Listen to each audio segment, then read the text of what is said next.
I want to ask everybody watching this video right now an important question.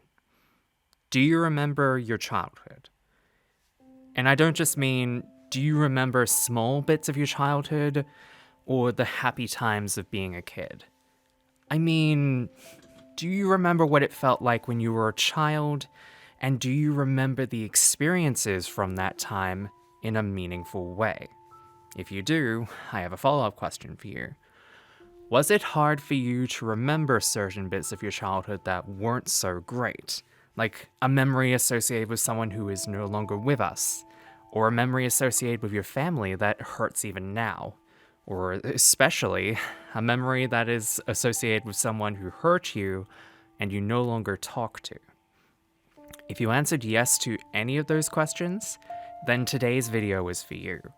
Because today's topic is a discussion of a specific anime that touches upon the very best and worst of what it means to grow up. However much we wish it to be easy and how, even if we don't wish it to be, some experiences like the ones mentioned above are the ones that shape us. Whether it's for better or for worse remains up to us.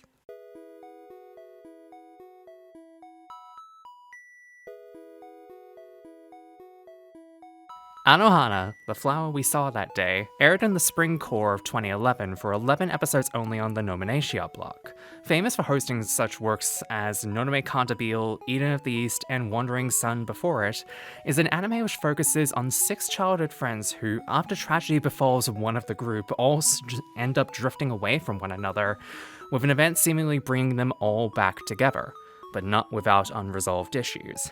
The anime follows the 6 reuniting as adolescents and slowly but surely working through the issues they never resolved, not just as kids, but into their teenage years. And in order to ensure that peace is maintained and rifts are closed, they must face them head on how they can, lest they are unable to help each other move on, in more ways than one. We're going to be tackling this one a little bit differently this time, viewers, as I'm not going to focus on looking at the creation of the series, nor its impact on media surrounding it. Because to put it bluntly, AnoHana is a product of its time in a very good way, but it didn't really change much of the genre and the zeitgeist around it. Instead, I want to use this to talk about the series' 3 big themes of trauma, regret, and grief, and one final piece to tie it all together, and focusing on the characters of which the 3 themes focus heavily on. In my opinion, anyway. This will, however, contain spoilers for the show AnoHana, so if you're planning on watching this yourself, which I highly recommend you do so before watching this video in its entirety, please do. You can binge all of it on Crunchyroll within 3 hours. Trust me, I've done it while writing this. With that being said, let's start this off with... So, it only makes sense for us to start with the character we're introduced to first, the person who is initially the only one to see the lost friend Menma at the beginning, and, arguably, the character which is the hardest nut to crack of the entire 6-person group known as the Super Peace Busters, Jinta. When we're first introduced to him, he's not exactly living his best life. If anything, he could be described as living as a NEET, as he's given up going to school, eats the bare minimum each day, and arguably doesn't do much outside the small menial tasks of entertainment or necessities within his house.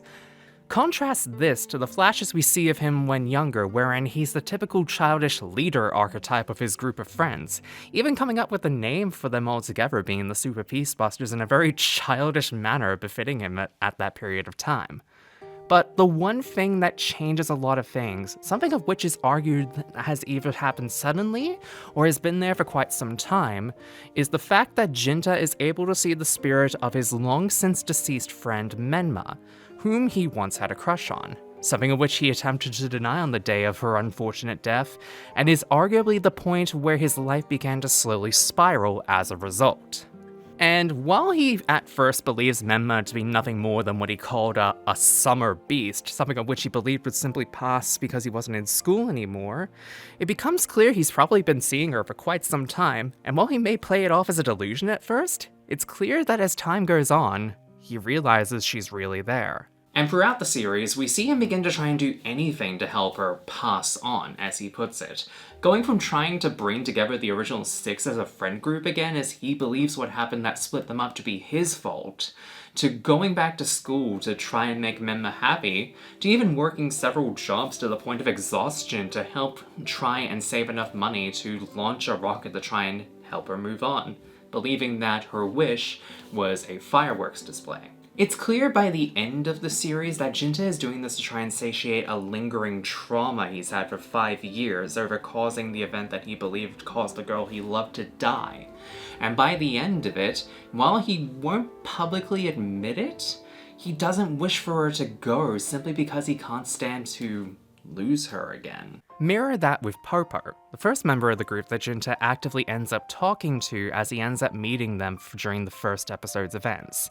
This leading Jinta to believe that getting the gang back together to be a good solution to helping Menma move on into the afterlife. Popo himself ended up traveling the world first chance he could some years after the event that caused this to happen, leading him to become a wanderer who took odd jobs in order to keep his dream of traveling the world going, which helps lead Jinta into a similar job he's in as well. He's seen throughout the present day as a very aloof person, like the kind of person that you'd hang around with who's very much trying to play up how much of a big idiot they are, but in a way that's almost endearing, but thinks of himself as a big shot because of what he's been able to do all on his own. By contrast, his younger self was very much your typical follower, almost a complete pairing with Jinta as his main support. Think Gaston and LeFou, except without the sexism and the very icky tones of their relationship. He was always rallying behind it, and unless properly spoken to, was more reserved than he can be seen in the present, in which AnoHana's main story takes place in. But for all of his big shot traveler and his general aloof nature, it's very much clear by the halfway point of the series that he did this primarily as an escape from the place in which his most traumatic moments took place. As while he wasn't directly involved in the events that made Menma suffer her fate, it's heavily implied, if not said directly, that he unfortunately was the one who found her body. He ran away at the sight of the body at that period of time, which, given he was a fucking child during that period and he couldn't do much, but that very moment haunts him even to the present period as he believes he could have done something to save her, wanting to see Menma himself if only to apologize for the fact that she died and he could have saved her.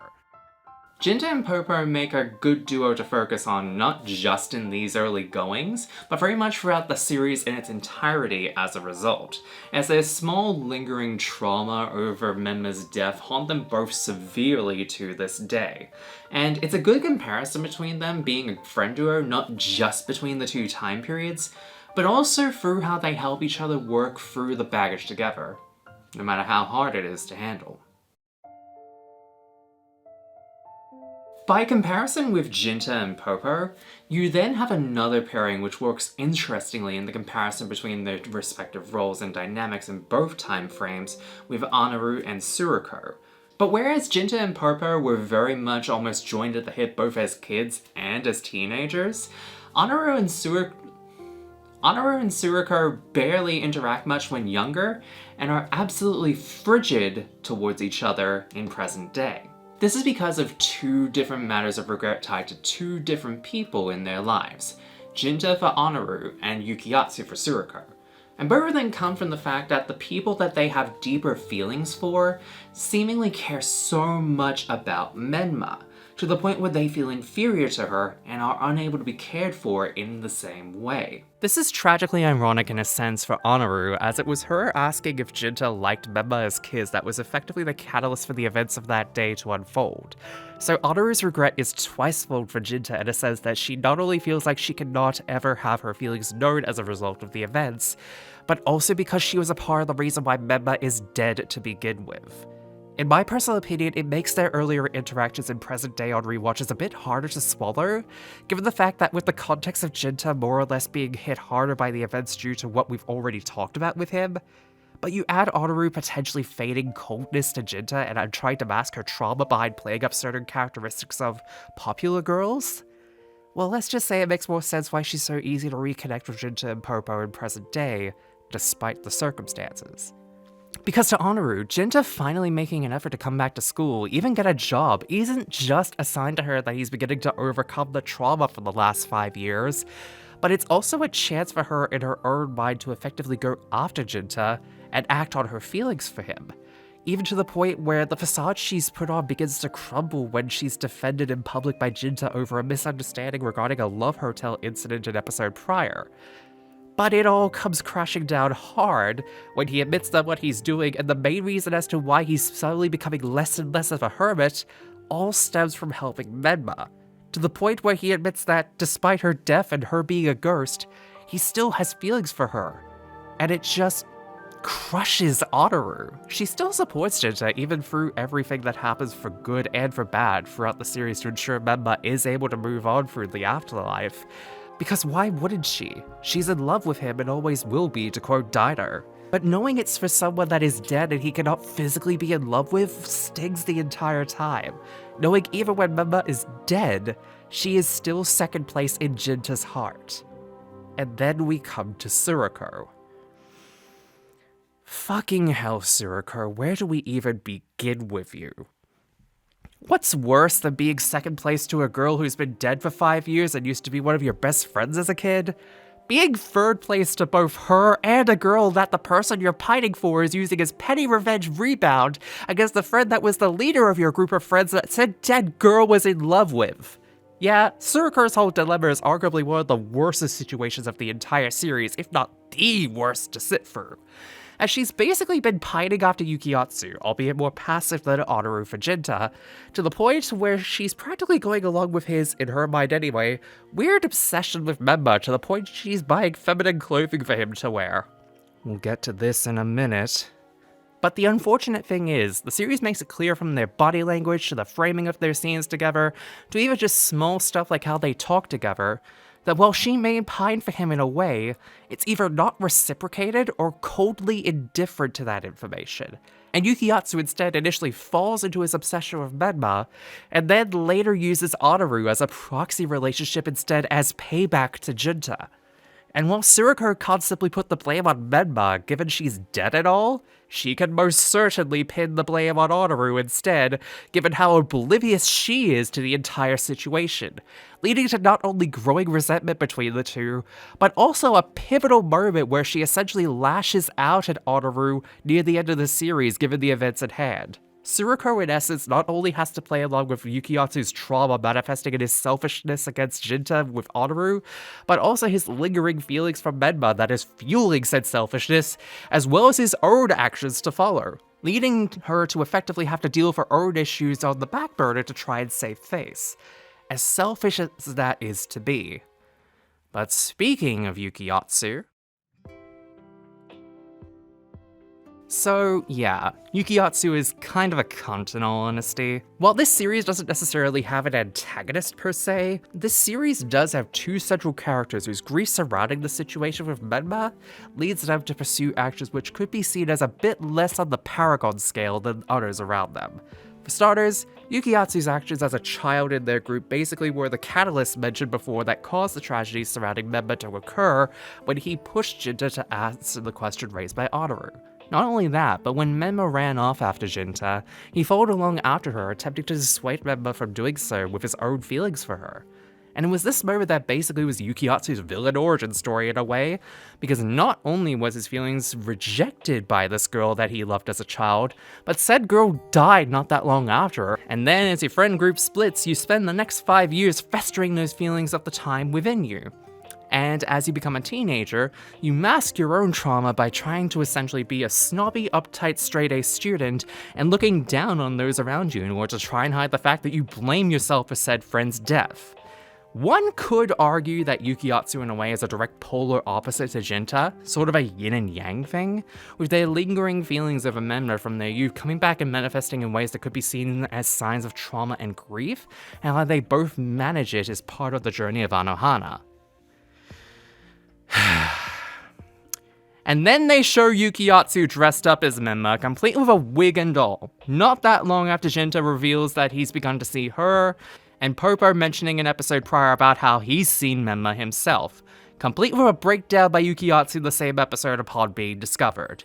It is a weird choice, but a choice nonetheless. But then, after all is said with that, you then join the group that is being headed by the friend that you now resent for being able to see dead friend you loved, and join them out of spite, and not really believe that he could see her, even threatening violence on him to admit that he's lying. But he's not. And now you're doubly certain that said dead friend loved him more than you. So what do you do after that? You try and seduce the person that actually loves the friend you hold a grudge against out of spite, despite her own discomfort in the situation, under the guise of getting past the trauma together. And it fails because not only does said friend not like going along with the plan, but the friend that's hung around you is very much wanting you to wake up and find that what you're looking for has been here the whole time! Not only that, but you also proceed to end up reenacting the traumatic moment that caused all of this to happen again, causing the dead friend's spirit to get upset she has to relive this trauma, but also pissing off everyone involved when you gaslight the friend you're trying to use to get back at the one you're spiting doubly so by getting her to go along with it. So not only are you effectively forcing everyone to relive the traumatic events that they have been trying to get through after 5 years for your own petty revenge, but you gotta take the cake on being petty as well by bringing a love pentagon into this as well, so you can make one person hurt. Absolute dickhead behavior. Look, I'd make a pinboard chart to try and map the relationship dynamics of this group. But let's be honest here, I'd have to set it on fire by the end of it for you to get the point about what's happening here. But to pair this section off with another character that fits this mold similar to Yukiyatsu, we have what could be considered the real antagonist to the main group, Irene Honma, Menma's mother. The first time she's ever mentioned in the story, it's made very clear that the group didn't get along with her after Menma's tragedy, and when she's first seen in the story, it's only reconfirmed that if she was nice to them in the past, it's very much no longer the case. As her body language around them when they come to visit is tense, and it later turns to outright hostility by the end, with her not outright blaming them for Menma's death, but very much using them as a proxy for her own grief on the matter as, why should they get to live full lives when my daughter didn't? And then, not that long later, when the group is trying to enact their plan for what they initially believe to be the method to send Menma back off through firing off a huge firework in her honor, they're told by the person they're trying to get the permit from to do it that it's no longer able to be done, as the person who denied it was Irene's husband, who she convinced to stop them from doing it in what can only be described as one of the truly villainous acts of the show, as she's doing this out of the same reaction that she gave before: grief and sadness for her daughter not being able to live while they do. Hell, it's established that she may not be mentally well off either, as her son Satoshi actually ends up basically blurting out to the group that, much like Jinta, she basically became a hermit and stopped seeing people or going out once Menma died. But unlike Jinta, she's not able to try and move on, instead letting her grief completely consume her until she finally sees what the group is trying to do. But before then, imagine harboring resentment for your dead child's friends because you believe they were unable to do anything to save her at the time, which, again, they're fucking children, Irene. And you let that fester for 5 or 6 years, and it becomes one of the most saddest and most harshest antagonist motivations I feel I've ever come across in anime. Because she resented a group of children for 5 years, to the point her dead daughter's spirit can't even visit her, nor does she have the will to do anything. It's sad, but it's also fucking harsh, is what I'm trying to say here. Because grief can make you a monster if you let it fester in you long enough. And how Irene and Yukiyatsu both showcase how grief turns one into a monster if pushed hard enough is quite a powerful statement. It's also some of the most saddest moments in this show that don't involve child death. But how does one even try to move on from such grief and pain, is what you may be thinking. About that.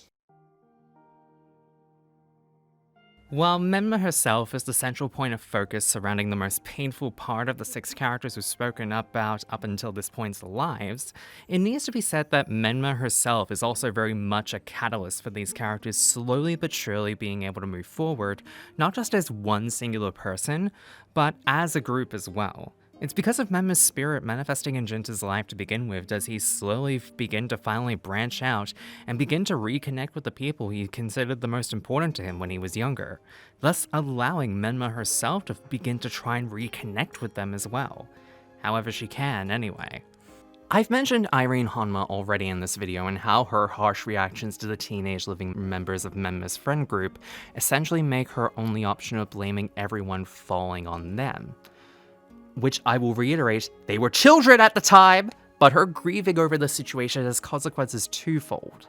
The first one being that because of her grief causing her to lash out the friends she had in life, Irene is unable to feel Menma's presence when she does visit the Honma household in the same way that her friends are able to, implying that her mother's grief is so strong and so harsh that it has manifested a psychological and spiritual block on anything relating to Menma's spirit.